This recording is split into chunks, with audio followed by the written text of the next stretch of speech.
저는 오늘 이 말씀을 가지고요. 두려워 말고 주님의 권능을 신뢰하십시오 라고나 하는 제목으로 귀한 은혜의 말씀을 나누기를 원합니다. 오늘 교회 집사님이 한 분 계셨는데요.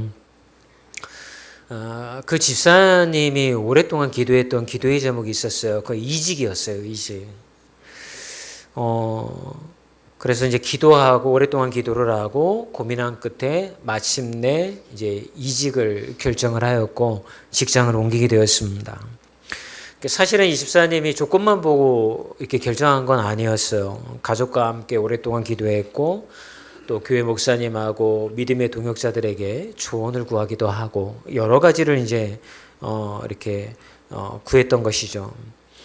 그렇게 이제 하나님의 인도하심을 구하면서 새로운 일터로 마침내 이제 이분이 가시게 되었던 것입니다. 그런데 새 직장으로 옮기자마자 이분에게 이제 건강의 문제가 생기기 시작했던 거예요. 몸이 안 좋아진 거죠. 거기다가 함께 새로운 직장에서 일하는 사람들과의 관계도 굉장히 좀 힘들었어요. 결국 그 집사님이 이런 속상한 마음을 가지고서 자기네 교회 이제 목사님을 찾아와서 이런 고백을 하게 됩니다. 목사님, 정말 오랫동안 기도하고 결정을 했던 거거든요. 그런데 왜 이렇게 힘든 일이 계속 저에게 생기는지 모르겠어요. 몸도 아프고요. 혹시 제가 선택을 잘못했기 때문에 욕심으로 했기 때문에 이런 일이 벌어지는 건가요? 라고 이렇게 이제 속상한 마음을 이제 자기네 교회 목사님에게 이제 표현을 한 거죠. 근데 여러분, 이 집사님만의 고민이 아니죠. 사실 이런 고백은 우리 모두의 고백이기도 합니다. 우리는 이제 늘 선택의 순간에 놓이게 되어지잖아요. 그런데 그 선택의 순간에 할 때마다 굉장히 고민이 되어지죠. 내가 이 선택을 잘하는 걸까? 우리는 뭐 이런 고민들을 하게 되잖아요. 이 학교를 선택해도 될까? 뭐 이 직장으로 옮겨도 될까? 또 내지는 내가 이 사람과 결혼을 해도 될까? 이 일을 시작했다가 실패하면 어떻게 하지? 막 이런 어떤 고민들이 사실은 우리를 굉장히 힘들게 만드는 거죠. 그리고 그 고민의 밑바닥에는 어떤 마음이 깔려 있냐면 혹시 내가 이 선택을 잘못하게 되어지면 굉장한 피해를 내가 입게 되어질 거고 또 손해를 보게 되어질 텐데 그럼 내 인생이 망하게 되는 거 아닐까?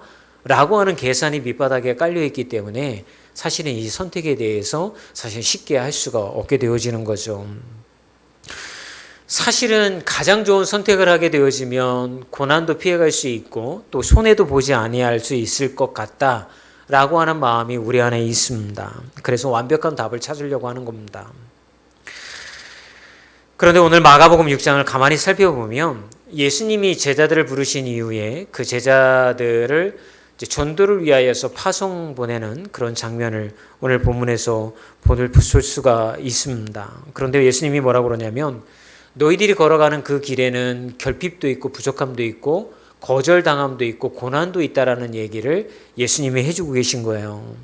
그리고 또 이 예수님이 제자들을 보내시고 나서 그 14절부터 6장 전체의 말씀을 쭉 우리가 보게 되어지면 어떤 일이 벌어지게 되어지냐면 침례 요한이 죽임을 당하는 참수형을 당하게 되는 사건이 갑자기 나타나기 시작을 합니다. 이런 걸 보면서 우리는 이런 생각을 하게 되어지는 거죠. 마가는 왜 예수님이 제자들을 2명씩 짝을 지어서 파송할 때에 돈도 가져가지 말고 옷도 뭐 많이 하지 말고 지팡이만 가지고 가라. 이렇게 이제 막무가내로 보내는 듯한 장면 이후에 침례 요한이 죽임을 당하는 사건을 배치를 했을까? 결국엔 마가가 이야기하고 싶었던 건 뭐냐면 기도하고 선택해도 우리의 삶 가운데 고난은 피해갈 수가 없다라고 하는 것을 우리에게 얘기를 해주는 거예요.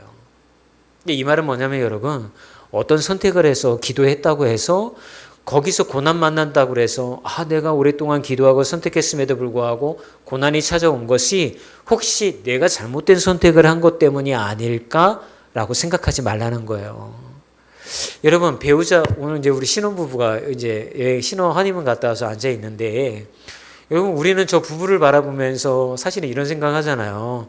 살다 보면 싸우기도 하고 이혼하고 싶은 날도 분명하게 온다. 그죠? 그건 피할 수 없는 거예요. 그죠? 여러분, 이혼 생각 한 번도 안 해보셨어요? 해보셨죠? 네. 결혼하면 반드시 그날이 찾아온다니까요. 그죠? 근데 여러분, 결혼하기 전까지 얼마나 열심히 기도했을 거예요. 그죠? 하나님, 이 배우자가 하나님이 내게 주신 배우자가 맞습니까? 하나님 정말 그 배우자입니까? 뭐 이러면서 막 이렇게 기도하면서 그래.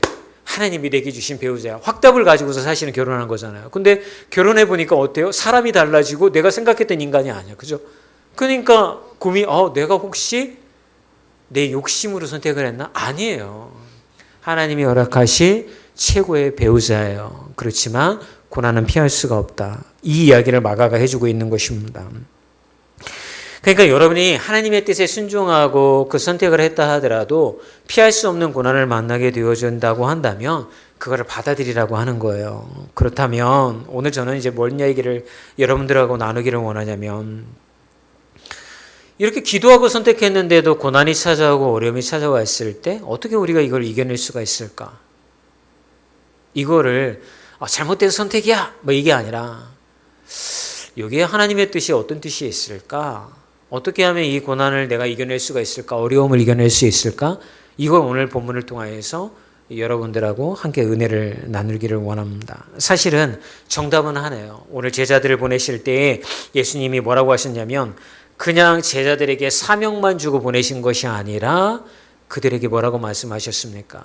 권능도 함께 하신다라고 제자들에게 말씀하신 것을 기억하셨으면 좋겠습니다. 그래서 마가복음 6장 전체를 보게 되어지면 어떤 일이 벌어지냐면, 그들이 파송받아 떠난 선택의 길에서 고난을 만나게 되어지지만 오히려 하나님의 권능을 경험하게 되어지는 놀라운 역사의 장면을 마가는 우리에게 보여주고 있다라고 하는 거예요. 그래서 오늘 이 전체의 의미를 바라보면서 오늘 함께 은혜의 말씀을 나누기를 원합니다. 첫 번째 나누고 싶은 건 뭐냐면, 제자의 길에도 고난은 찾아온다는 거예요. 아까 설명했듯이. 우리 8절에서 11절 말씀 함께 읽어볼까요? 시작.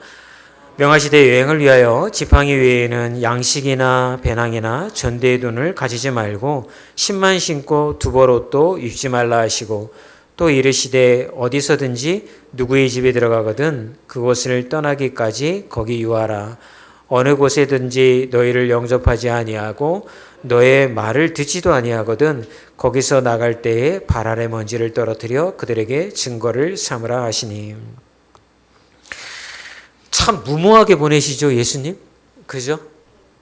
근데 저는 여기서 어디다가 초점을 맞추기를 원하냐면, 여러분, 가라고 한다고 해서 갑니까? 예수님이 우리를 보내시면 여러분 그냥 막 갑니까? 예수님이 니네 돈도 가지고 가지 마, 옷도 가지고 가지 마, 뭐 이렇게 얘기하면 예수님 무슨 말씀이세요? 그렇게 가면 쫄딱 망합니다. 가서 먹을 거라도 있어야죠. 예수님 몰래 뭔가 돈도 좀 준비도 하고 옷도 준비도 하고 예수님 안 보는 사이에 길을 떠나고 뭐 이렇게 할 거 아니에요. 그죠? 근데 이 제자들이 어떤 감동을 받았는지 이 불합리한 파송의 조건을 바라보지 아니하고 그냥 길을 떠났다는 거예요. 아니나 다를까, 그들이 떠났던 길에서 어쩔 수 없는 당연한 결핍을 만나게 되죠. 배고프고 때로는 고난도 만나게 되어지고. 근데 그 첫 번째 장면이 뭐냐면 5,000명을 먹이신 사건이 드러나잖아요. 6장 중간에. 결국은 배고픔의 문제를 만나게 되어지는 거죠. 그 다음에 폭풍우를 만나게 되어져요. 고난을 만나게 된다는 얘기죠. 마지막으로는 불치병을 앓고 있던 사람들, 질병을 앓고 있는 사람들이 예수님을 찾아와서 병이 치유되는 사건을 마가는 배치를 해요. 그럼 보세요. 마가가 예수님의 제자를 파송하는 장면을 보여준 후에 세 가지 장면을 보여주는데, 침례 요한이 참수형을 당하는 장면, 그 다음에 배고픔에 떠는 5,000명의 사람들, 그리고 두 번째는 바닷 가운데 폭풍우를 만나서 헤매고 있는 제자들의 모습, 그리고 마지막으로 불치병과 질병으로 고통당하고 있는 백성들. 결국 마가의 의도는 뭐냐면요, 예수님 따라서 살아가는 그 길을 선택해서 가면 니네들의 삶 가운데에 고난은 피할 수 없는 거야 라고 하는 것을 명백하게 우리에게 보여주고 있다라고 하는 것입니다. 사랑하는 여러분, 그러면 이것들을 통하여서 우리는 이런 생각을 하게 되어지는 거죠. 어떻게 하면 고난이 전혀 없는 선택을 할 수 있을까는 불가능하다라는 거예요. 기도하고 결정해도, 아무리 오랫동안 말씀을 묵상하고 선택을 해도 그 고난 속에 고난은 피할 수가 없다라고 하는 사실을 우리에게 이야기해 주고 있다는 것입니다. 그러면 이제 질문을 바꾸라고 하는 거예요. 이 길을 가면 고난이 없을까? 조금 편해질 수 있을까? 어려움 없을까? 이게 아니라 이 길이 주님의 뜻에 합당한가? 그리고 이 길에서 고난을 만나더라도 주님이 나와 함께 하심을 나는 믿고 있는가? 이 질문으로 바뀌라고 하는 도전을 마가는 우리에게 주고 있다라고 하는 것입니다. 여러분, 우리가 제일 좋아하는 성경 구절이 아마 이 구절인 거예요. 여러 가지 구절이 있지만 시편 23편 4절에 이제 말씀이 사실은 우리가 좋아하는 말씀 구절 중에 하나잖아요. 함께 읽어볼까요? 좀 보면 시작. 내가 사망의 음침한 골짜기로 다닐지라도 해를 두려워하지 않을 것은 주께서 나와 함께 하심이라. 여러분, 이 고백을 누가 했어요? 다윗이 했던 거예요. 다윗은 자신의 삶 가운데 고난을 만나고 어려움을 만날 때마다요, 목동 시절에 겪었던 이 상황들과 여러 가지 것들을 통하여서 이 고백을 그가 고난의 삶 가운데에서 했다라고 하는 것입니다. 그런데 이 말씀 구절에서 우리가 주목해 볼 말씀 구절이 있어요. 그게 뭐라고 그러냐면 나는 골짜기를 만나지 않을 것이다 라고 고백하지 않았다는 거예요. 뭐라고 고백하냐면 골짜기를 다닐지라도.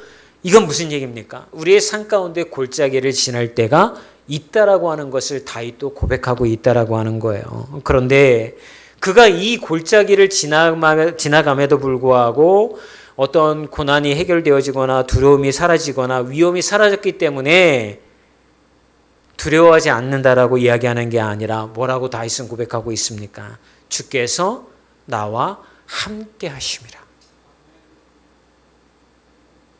하나님이 나와 함께 하심을 믿었을 때 그가 가졌던 두려움이 떠나갔다라고 다윗이 고백하고 있다라고 하는 거예요. 사랑하는 여러분, 옛날에 이스라엘의 목자들은요, 이렇게 양을 칠 때에 양떼를 몰고 가잖아요.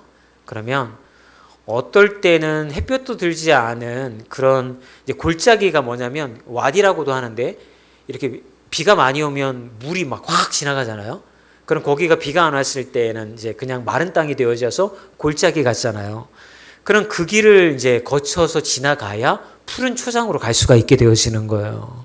그래서 저는 이 말씀을 통해서 여러분들에게 이런 말씀을 드리고 싶은 거예요. 여러분의 삶 가운데 골짜기를 지날 때가 있어요. 반드시 있거든요. 근데 그때 이 고난이 빨리 지나가게 해주세요. 고난이 없게 해주세요라고 기도할 게 아니라 주님, 제가 저와 함께하고 계신 목자 되신 주님을 바라보게 해주세요 라고 기도해야 될 줄 믿습니다. 양들은 목자가 자기들을 이끌고 있기 때문에 그 골짜기로 들어갈 수 있는 거예요. 그리고 두려워하지 않을 수 있는 거예요. 왜냐하면 목자는 자기들을 책임지고 있기 때문에. 그리고 마침내 그 목자가 이끄는 대로 막 무섭고 힘들지만 그럼에도 불구하고 목자가 이끈다는 걸 알기 때문에 순종하며 따라갔더니 그 골짜기를 벗어나니 어떤 데가 드러났습니까? 푸른 초장이 드러나게 되어졌던 거예요. 사랑하는 여러분, 이 말씀은 우리에게 이런 얘기를 해주고 있는 거예요. 주님 보며 따라가는 길이 비록 골짜기를 지난다 할지라도 순종의 길을 걸어가는 자들에게는 푸른 초장이 예비되어져 있는 줄 믿습니다. 마가는 우리에게 이 메시지를 전해주고 있습니다. 여러분, 무엇을 바라보고 계십니까?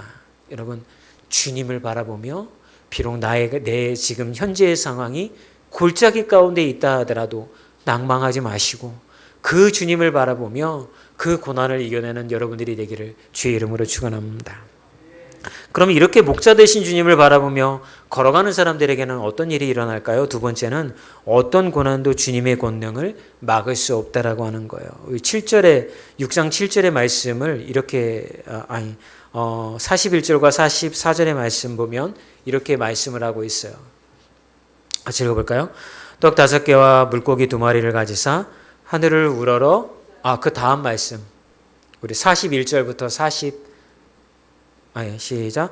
떡 5개와 물고기 2마리를 가지사 하늘을 우러러 축사하시고 떡을 떼어 제자들에게 주어 사람들에게 나누어 주게 하시고 또 물고기 2마리도 모든 사람에게 나누심에 다 배불리 먹고 남은 떡 조각과 물고기를 12바구니에 차게 두었으며 떡을 먹은 남자는 5,000명이었더라. 여러분, 제자들이 걸어갔던 삶이나 예수님을 따라갔던 사람들에게도 배고픔과 결핍이 있었어요. 근데 예수님이 그 문제. 근데 여러분 이걸 아셔야 돼요. 예수님이 여러분 영원히 이 배고픔의 문제를 해결해 주셨습니까? 아니죠. 그 순간에 그들을 먹이시고 그들을 돌보셨다는 것을 우리에게 보여주고 계시잖아요. 아까 이제 우리 조도환 집사님 간증하는데 그런 얘기 하잖아요.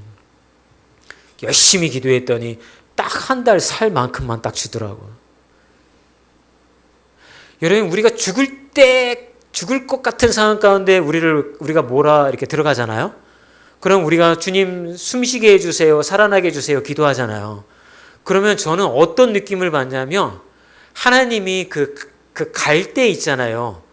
그 빨대 같은 거 우리가 물속에 지금 있어요. 그래서 숨이 막혀요. 죽어가고 있어요. 그럼 우리는 뭐냐면 물속에서 우리를 건져내 주시어서 살았다 하고 숨을 충분히 쉬기를 원하는데 그렇게 해달라고 기도를 하는데 물속에 있는 우리 입에다가 빨대 하나를 딱 꼽아줘. 그러면서 거기서 죽지 않을 만큼 막 숨을 쉬는데 이것도 막 너무 숨 쉬는 것도 힘들어. 그런데 죽지는 않아. 그렇다고 완전히 사는 것도 아니야. 죽지 않을 만큼만 하나님이 빨대를 꼽아서 우리를 살리시는 그런 이미지와 상상이 많이 제가 평생 신앙생활하면서 많이 느껴져요. 그걸 통해서 주님이 우리에게 뭘 얘기를 하실까요? 왜 그렇게 우리에게 그렇게 하실까요? 보니까 나만 의지하라는 거예요. 내가 아니면 너 숨 쉴 구멍도 없다라고 하는 걸 우리에게 알려주시는 것 같더라고요. 여러분, 제자들은 그런 결핍 가운데 권능이 임했을 때 어떤 일이 벌어지는지를 경험시켜 주셨어요. 두 번째는 보니까 또 뭡니까? 마가복음 6장 48절에 봤더니 바람이 그들에게 거스름으로 제자들이 힘겹게 노젓는 것을 보시고 밤 사경쯤에 바다 위로 걸어서 그들에게 오사. 그 겟세마네 바다 가운데 제자들이 풍랑을 만나서 힘들어하게 되었을 때 예수님이 찾아오시잖아요. 그죠? 이건 우리에게 무슨 얘기를 합니까? 인생의 바다 가운데 우리가 고난이라는 풍랑을 만났을 때에 주님이 찾아오신다라고 하는 걸 얘기해 주고 있는 거예요. 그리고 마지막 장면 여러분 6장 56절에 보면 아무데나 예수께서 들어가시는 지방이나 도시나 마을에서 병자를 시장에 두고 예수께 그의 옷가에라도 손을 대게 하시기를 간구하니 손을 대는 자는 다 성함을 얻었더라.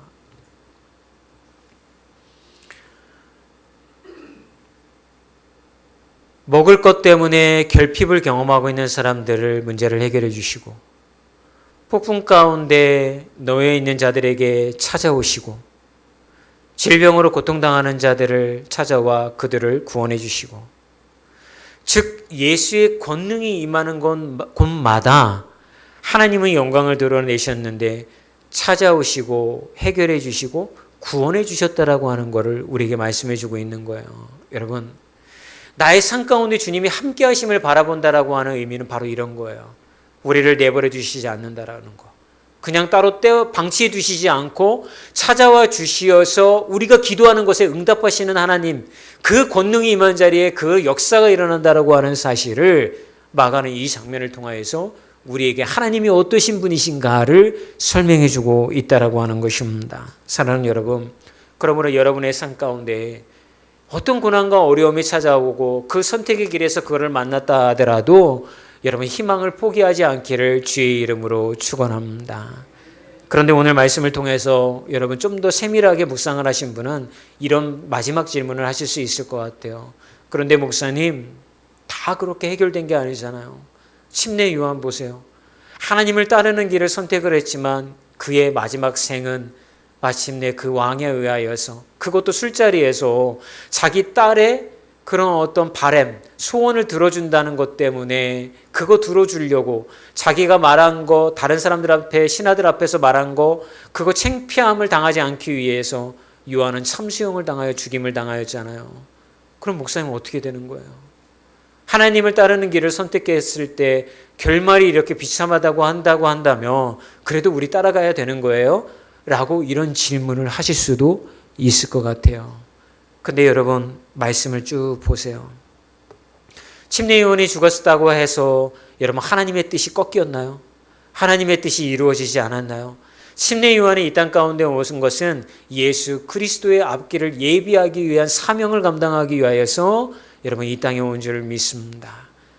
내 마침내 요한의 삶이 우리가 바라보았을 때에 성공한 삶도 아니고 그의 인생의 결말은 목이 잘리는 참수형이었지만 하나님의 뜻은 그럼에도 불구하고 이루어져 가고 있다라고 하는 사실을 기억하셨으면 좋겠습니다.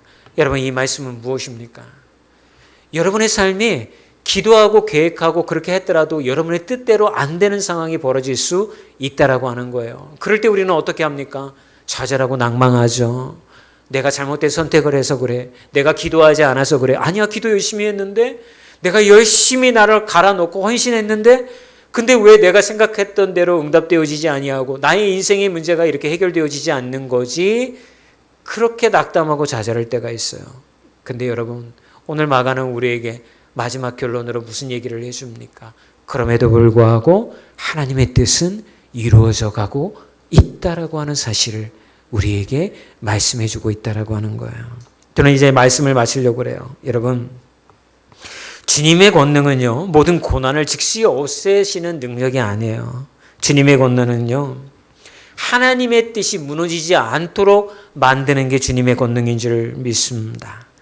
그러므로 우리가 바라봐야 되는 하나님이 우리와 함께 하시는가는 하나님의 권능이 우리와 함께 하심으로 나의 인생이 성공하고 내가 원하고 바라는 대로 다 이루어졌기 때문에 주의 권능이 함께 하셔 라고 고백하는 것이 아니라, 내가 어떤 선택을 하다 하더라도 주님이 지금 나와 함께 하심을 붙들고 있는가를 먼저 점검하신 후에 주님의 권능이 임한 자들에게는 고난을 이기게 하시고, 비록 내가 생각한 대로 내 길이 열리지 않는다 하더라도 그 길 속에 하나님의 뜻이 이루어지기를 기도하는 자를 통하여서 하나님의 열매는 맺혀간다라고 하는 소망을 가지라고 하는 말씀을 우리에게 주시고 있다라고 하는 거예요.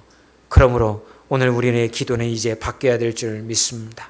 제자의 길에도 고난은 찾아오지만 우리는 이제 이렇게 기도하지 않습니다. 주님, 고난이 없는 선택을 할 수 있도록 도와주세요가 아니라, 주님, 제가 어떤 고난 가운데 있다 하더라도 제 선택 안에서 나와 함께 하시는 주님을 저는 믿습니다. 당신은 그냥 나를 보내신 것이 아니라 권능으로 나와 함께 하시고, 그 권능에 덧입은 자는 이 고난을 능히 이기고도 남음이 있는 줄 믿습니다라고 하는 소망을 품는 자가 되시기를 주의 이름으로 축원합니다.